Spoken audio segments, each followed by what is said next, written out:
Hi everyone, আসসালামু আলাইকুম। আজ আমি আপনাদের জন্য খুব ইউজফুল একটা ভিডিও নিয়ে এসেছি। আশা করি আপনারা সবাই সাথে থাকবেন।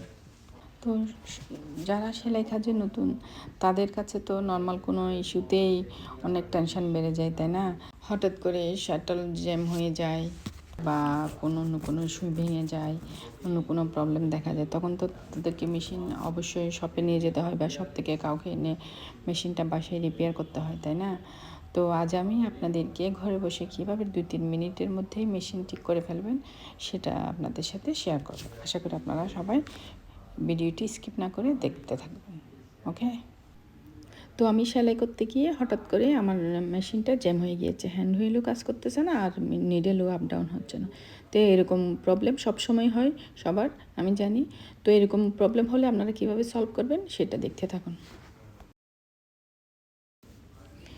তো দেখুন, আমার এই হুইলটা ঘোরানো যাচ্ছে না আর নিডেলও আপ ডাউন হচ্ছে না।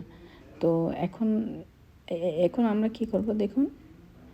এখন আমরা প্রথমে যেটা করব সেটা হচ্ছে করব, এটা হ্যান্ড হুইলটা নিয়ে টানাটানি করব না, যেরকম আছে সেরকমই থাকবে। ওকে, তো অ্যাট ফার্স্ট আমি সুইচটা অফ করে দিচ্ছি। দেন আমি মেশিনে যে কাপড়টা আটকে রয়েছে সেটা আমি কেটে নিচ্ছি।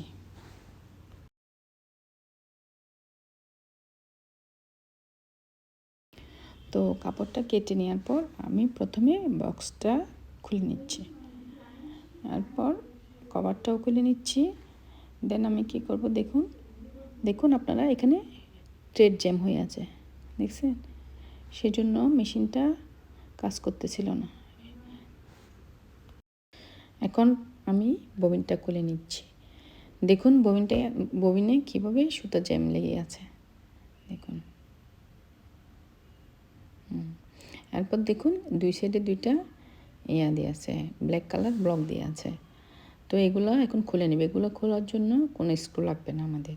ওকে, জাস্ট লেফট সাইডেরটা লেফট দিকে টার্ন করব আর রাইট সাইডেরটা রাইট দিকে টার্ন করব। ওকে, দেখুন আমি কিভাবে খুলে নিচ্ছি। দেখুন, প্রথমে একটা রিং বেরিয়ে আসছে, যেটা প্রথমে থাকে, আর এরপর আসবে, এরপর মাঝখানে যে রডটা আছে সেটা ধরে টান দিলে হাফ শাটালটা বেরিয়ে যাবে। দেখুন, এখন আমি ক্লিন করে নিব। ক্লিন করা তো মাস্ট।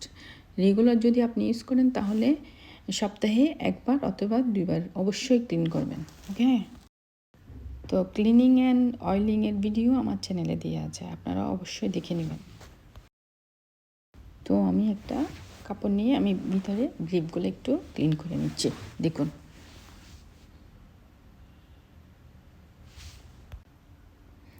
অনেক ময়লা জমছে।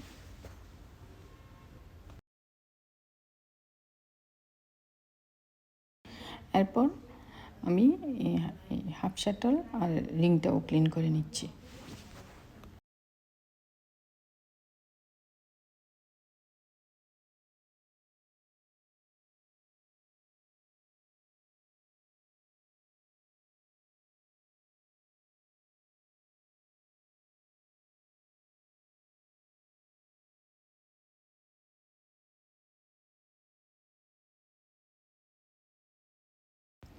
আরেকটা জিনিস আপনারা খেয়াল করুন, রিংয়ের এই পোর্শনেও অনেকগুলো ময়লা জমে থাকে। আপনারা একটা ছোট্ট ব্রাশ নিয়ে এভাবে ক্লিন করে নেবেন।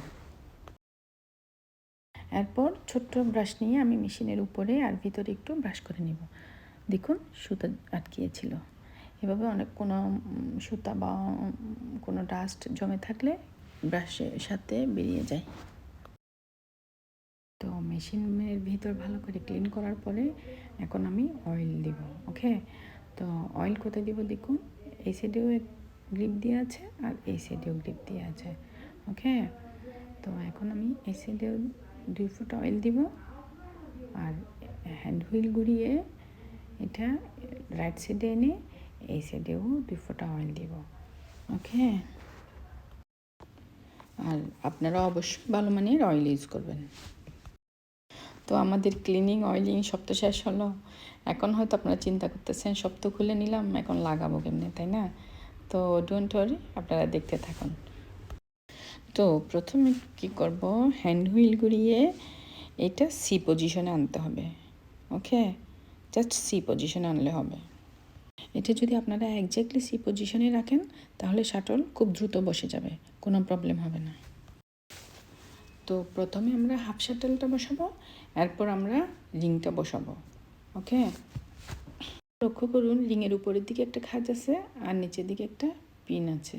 ওকে, এখন দেখুন মেশিনের নিচের দিকে একটা পিন হোল আছে, তো পিনটা পিন হোল বরাবর বসাতে হবে আমাদেরকে, এই যে পিন হোলের বরাবর বসাতে হবে। ওকে,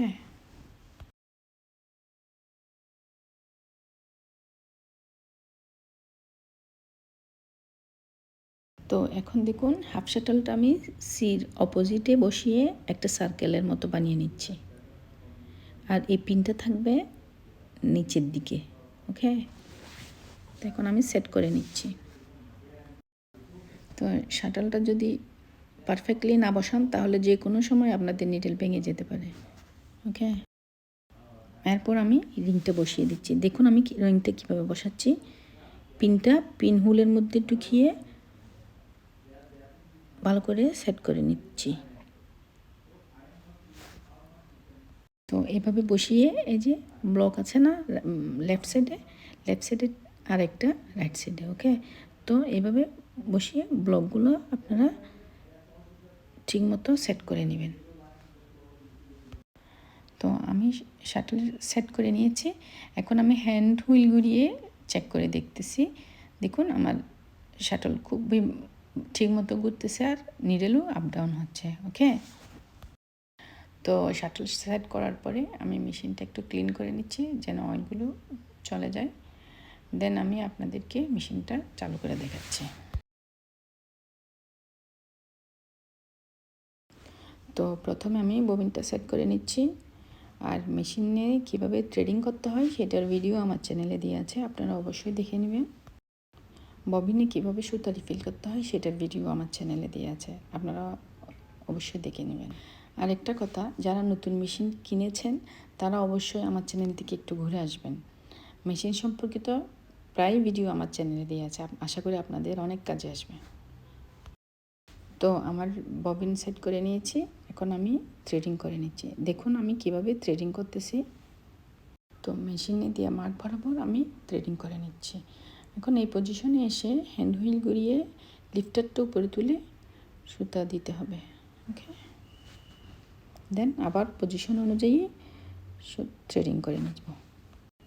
এরপর নিডলে সুতা ঢুকানোর সময় এই লিফটারটা নিচে নামিয়ে দেন সুতা ঢুকাতে হবে।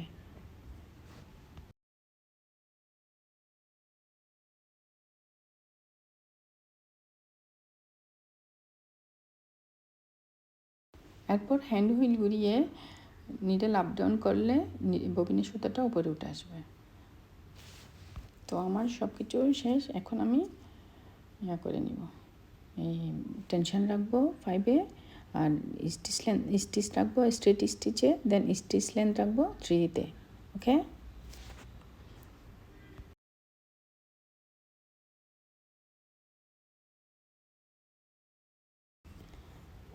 তো দেখুন আমার হুইলটা কি স্মুথলি ঘুরতেছে, নিডেলও আপ ডাউন হচ্ছে। ওকে, তো এখন আমি আপনাদেরকে একটা বেসিক স্টিচ দিয়ে দেখাচ্ছি। তো আমি আশা করছি আমার আজকের ভিডিওটি আপনাদের অনেক কাজে আসবে, আর আমার ভিডিওটি যদি আপনাদের একটু ভালো লেগে থাকে তাহলে আমার চ্যানেলটি অবশ্যই সাবস্ক্রাইব করবেন। ওকে, তো দেখুন আমার স্টিচিংটা অনেক ভালো আসছে, দেখুন। তো আমি জুম করে দেখাচ্ছি আপনাদেরকে, দেখুন একদম পারফেক্ট আসছে। ওকে, তো আমি আশা করছি এরকম কোনো প্রবলেম হলে এখন থেকে আপনারা বাসায় বসেই সলভ করে নিতে পারবেন ইনশাল্লাহ। তো এতক্ষণ সাথে থাকার জন্য আপনাদেরকে অসংখ্য ধন্যবাদ। সবাই ভালো থাকবেন, সুস্থ থাকবেন। আল্লাহ হাফেজ।